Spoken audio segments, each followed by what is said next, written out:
2004 November மாசம் 15ஆம் தேதி சுவாமி மலையில எனக்கும் என்னுடைய மனைவி கிருத்தியாவுக்கும் கல்யாணம் நடந்துச்சு. ஆமா, உனக்கும் உன் மனைவிக்கும் தான் கல்யாணம் நடக்கும். வேற யாருக்குடா கல்யாணம் நடக்குன்னு கேட்காதீங்க. ஒரு ரைமிங்ல அவசரத்துல சொல்றேன். எனக்கும் கிருத்தியாவுக்கும் சுவாமி மலையில கல்யாணம் நடந்தது. நல்ல குருநாதர் திருநாவுக்கரசர். அவரு நல்லா பாடுவார். டிஎம்எஸ் மாதிரி பிரமாதமா பாடுவார். டிஎம்எஸ் வாய்ஸ்ல அட்டகாசம் பண்ணுவார். நல்லா பாடக்கூடியவர். அவர் வந்தாரு. இன்னும் மதுரையிலேருந்து நிறைய நண்பர்கள்லாம் வந்தாங்க. தினபூமி பத்திரிகையில இருந்து. ரகோத்தமன் 2 நாளைக்கு முன்னாடியே வந்துட்டான். எல்லாரும் இருந்தோம். அப்ப பாட்டு பாடுறது அப்படின்ற மாதிரி ஒரு விஷயம் ஆரம்பமாச்சு. அப்ப பாட்டு பாடும்போது நான் வந்து இந்த இது பாடினேன். வாழ்வே மையத்துல நீலவான ஓடையில் நீந்துகின்ற வெண்ணிலா அப்படிலாம் பாடினேன். அப்புறம் நான் மலரோடு தனியாகலாம் பாடினேன். இந்த மாதிரிலாம் இருந்துச்சு. திருநாவுக்கர் சார் வந்து பூ முடிப்பால் இந்த பூங்குழலி அப்படிங்கிற நெஞ்சிருக்கும் வரை பாட்டை தான் பாடினேன். அந்த பாட்டுல வந்து கல்யாண பத்திரிகை அப்படியே வாசிக்கிறதுக்கு எழுதியிருப்பார் கவியரசர். அதுக்கு அப்படியே அழகா டிஎம்எஸ் பாடி நிகழும் பார்த்திபனாண்டு அப்படின்னு ஆரம்பிக்குதா. அதுல வந்து ஆஹ் திருவளர் செல்வன் அப்படின்னு சொல்லிட்டு திருவளர் செல்வி ராஜேஸ்வரிக்கும்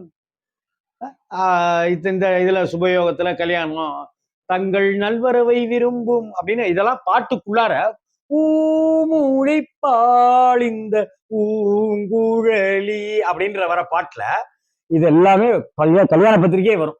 அந்த இடத்துல திருநாவுக்கரசர் சார் அப்படியே பாடிட்டே இருக்காரு. பாடிட்டே இருந்துட்டு இதெல்லாம் சொல்லிட்டு திருவளர் செல்வன் ராம்ஜிக்கும் திருவளர் செல்வி கிருத்திகாவிற்கும் அப்படின்னு சொல்லிட்டு தங்கள் நல்வரவை விரும்பும் பாட்டுல வந்து ரகுராமன் ரகுராமன் ரகுராமன் அப்படின்னு வருமா.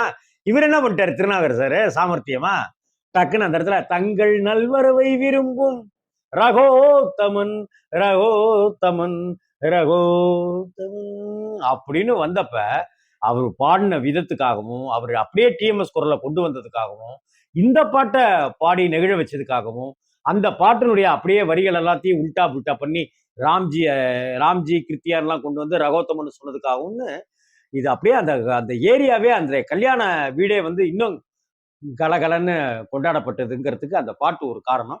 நெஞ்சிருக்கும் வரை வந்து என்னை நினைவுபடுத்துறதுக்கு இதெல்லாம் ஒரு விஷயம். நெஞ்சிருக்கும் வரை வந்து ஒரு தடவை சமீப காலங்கள் இப்பெல்லாம் ஓடிடி வந்துருச்சு. அப்போ ஒரு நாள் நெஞ்சிருக்கும் வரை பார்க்கணும் நெஞ்சிருக்கும் வரை பார்க்கணும்னாக்கா நெஞ்சிருக்கும் வரை வந்து ராஜ் டிவிலேயே ஏதோ ஒரு டிவி சேனல்ல தான் போட்டுக்கிட்டே இருப்பாங்க. ஒரு நாள் போட்டாங்க, இன்னைக்கு மதியானம் 1:30 மணிக்கே என்னமோ போட்டாங்க. நான் ஐயோ இந்த படத்தை பார்த்தே ஆகணும்னு லீவ் போட்டேன். இன்னைக்கு நான் போல வேலைக்கு அப்படின்னு சொல்லிட்டு அந்த அளவுக்கு அந்த படத்தின் மேல எனக்கு காதல். ஏற்கனவே 50-60 தடவை பார்த்துட்டேனாலும் கூட ரொம்ப பிரமா. இன்னொன்னு சிவாஜி சார் வந்து முத்துராமன் கூட பேசுற அந்த காட்சியில சிவாஜி சாருடைய ஸ்டைல், கோபம், நட, ஆவேசம், இயலாமை, என்னைய நீ சந்தேகப்படுறியாடாங்கிற அந்த தவிப்பு எல்லாத்தையும் டக்கு டக்கு டக்கு டக்குன்னு காப்பாருங்க. கேஆர் விஜய் அம்மா ஐயோ அந்த கேஆர் விஜய் அம்மாவுடைய இந்த சுருட்டை, அந்த அழகான முடி, அந்த குங்கும பொட்டு, அந்த மல்லிகை பூ, தெய்வாம்சங்க. கடவுளுடைய ரூபமாவே கேஆர் விஜய் அம்மாவுடைய தெய்வாம்சமான முகத்தை நான் பார்ப்பேன் நான் எப்போதுமே. அந்த ஸ்ரீதர் சாருடைய படைப்பு, அந்த அந்த வீக்கட்டு சொன்னேன்ல, அம்மா அப்பாவுக்கு சாப்பாடு கொடுக்கறதுக்கு வாடி போயிடுவாங்க கேஆர் விஜயா. அப்புறம் இப்படின்னு அதுக்கு முன்னாடி ஒரு சீன்ல வந்து ஏமா அப்பாவுக்கு சாப்பாடு கொடுக்கணுமா, கிளம்புறீங்களா அப்படின்னு சிவாஜி சார் கேட்பாரு. இல்ல என்ன சாப்பாடே ரெடி பண்ணல அப்படின்னு பொய் சொல்லுவாங்க. சாப்பாடெல்லாம் கேன்லாம் இது சாப்பாடு கேரியர் எல்லாம் ரெடி பண்ணி வச்சிருப்பாங்க கேஆர் விஜயா. பொய் சொல்லுவாங்க. அப்படியா, நான் வேணா காத்திருக்கட்டுமா அப்படின்னு சிவாஜி சார் கேட்பாரு. இல்ல நீங்க போயிட்டு வாங்க அப்படின்னா சிவாஜி சார் கிளம்பிடுவாரு. அதுக்கப்புறம் முத்துராமன் வீட்டை கூட்டுவாரு வெளியில எங்கேயோ போறதுக்கு.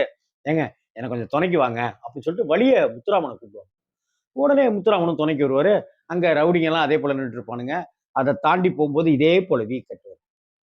அப்ப அந்த இடத்துக்கிட்ட கேஆர் விஜயா வந்து அப்பாவுக்கு சாப்பாடு கொடுக்க, விஎஸ் ராவனுக்கு சாப்பாடு கொடுக்க இப்படி போகணும். இவர் வேலை விஷயமா இப்படி போகணும். அந்த சமயத்துல அதே போல சிவாஜியும் கேஆர் விஜயாவும் இந்த மாதிரி அவங்க நிற்பாங்க. ஆனா இந்த இடத்துல இப்ப பிரியறதுக்கு 2 பேருக்குமே மனசு வராது. நான் இப்படி போறது நீ இப்படி போறதுன்னு இல்லாம நாம சேர்ந்து ஒரே பாதையில போகணும் அப்படிங்கிறத காதல அந்த இடத்துல சொல்லுகிற விதம் இருக்குல்ல, அதான் ஸ்ரீதர் சாருடைய ஸ்டைல். 1967 வருஷம், நான் 68வது வருஷத்துல பிறந்தேன். 67வது வருஷத்துல இந்த படம் வந்தது. 77, 87, 97, 2007, 2017 கிட்டத்தட்ட 57 வருடங்கள் கடந்துருச்சு. இன்னும் 3 வருஷம் ஆனாக்கா 60வது வருஷம் கொண்டாடலாம். நெஞ்சிருக்கும் வரை ஸ்ரீதர் சார் உங்களை நாங்க எப்படி மறக்க முடியும்? நெஞ்சிருக்கும் வரை கோபு சார் உங்களை எப்படி மறக்க முடியும்? எனக்கு ஸ்ரீதர் சார் படம் பார்க்கும்போது சித்ராலயா கோபு சார் ஞாபகத்துக்கு வரும். மறக்க முடியுமா சார் உங்களை? கலாட்டா கல்யாணம் படம் மாதிரி எடுத்துக்கங்க. கொடுக்க ஆள் இருக்கா சொல்லுங்க. காசேதான் கடவுளடா. எத்தனை எத்தனை எத்தனை படங்கள் சார். சித்ராலயா கோபு சார் இந்த கட்டத்துல சௌக்கியமா இருக்கணும், ஆரோக்கியமா இருக்கணும், நீண்ட ஆயுளோட இருக்கணும்னு நான் பகவானை பிரார்த்தனை பண்ணிக்கிறேன்.